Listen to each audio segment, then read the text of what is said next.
ఇయాల రేపు ఎవరన్నా కుల వృత్తిని చేస్తున్నారులా దినమింత కానరాకుండా అవుతున్నాయి.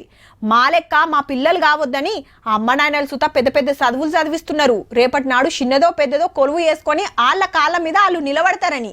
కాబట్టి పోరలు సుతా కుల వృత్తి మీద కాయి చూపెట్టరు. ఏడన పోతాన ఎవలో ఒకరు చదువు బంద్ పెట్టి బతుకు తెరువు కోసం కుల వృత్తి చేస్తే వేస్తుండొచ్చురు కానీ ఈ అన్న మాత్రం అట్లా కాదుల్లో. చదువు ఎంటెక్ జాబు అసిస్టెంట్ ప్రొఫెసర్ కానీ నేతన్నగా టాలెంట్ చూపించిండు, నేషనల్ అవార్డులు కొట్టిండు. కుల వృత్తి కోసం నెలకు ₹1,00,000 జీతం వచ్చే కొలువు సుత ఇడిచిపెట్టిండంటే చూడుర్రి. పేరు సాయిని భరతు. ఊరు పట్టుచీరలకు పేరు పోయిన యాదాద్రి భువనగిరి జిల్లా పోచంపల్లి. మగ్గం నేసుకుంటేనే పెద్ద చదువులు చదివిండట. జాబు చేసినా అన్న పానమంతా చుంచు మీదనే. పాకోడు చెక్కలు దొక్కాలే, నాడే ఆడియాలే, కొత్త కొత్త పట్టు చీరలు తయారు చేయాలి. ఒక రెండు వైపులా ధరించే వస్త్రంగా మేము తయారు చేసినాం.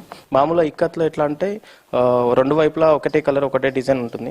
కానీ మేము తయారు చేసిన చీరలో రెండు వైపులా 2 రకాల డిజైన్స్, 2 రకాల కలర్స్.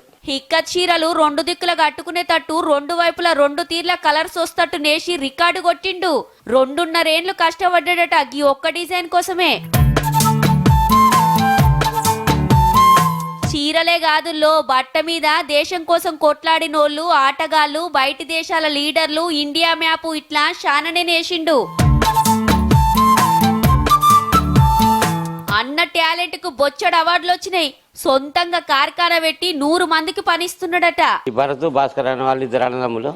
ఈ కళపూర్ణిమ అనే కంపెనీ మాకు పెట్టి మాకు మంచిగా నెల మంత్లీ జీతం ఇస్తుండు, పని కలిగిస్తుండు, కొత్త కొత్త డిజైన్లు మంచిగా చేపిస్తుండు. సింపుల్ డిజైన్స్ కాకుండా టెక్నాలజీ వచ్చిన వల్ల గ్రాఫ్స్ తీసుడు, డిజైన్స్ల కలర్స్ ఇంప్రూవ్మెంట్ చేసుడు.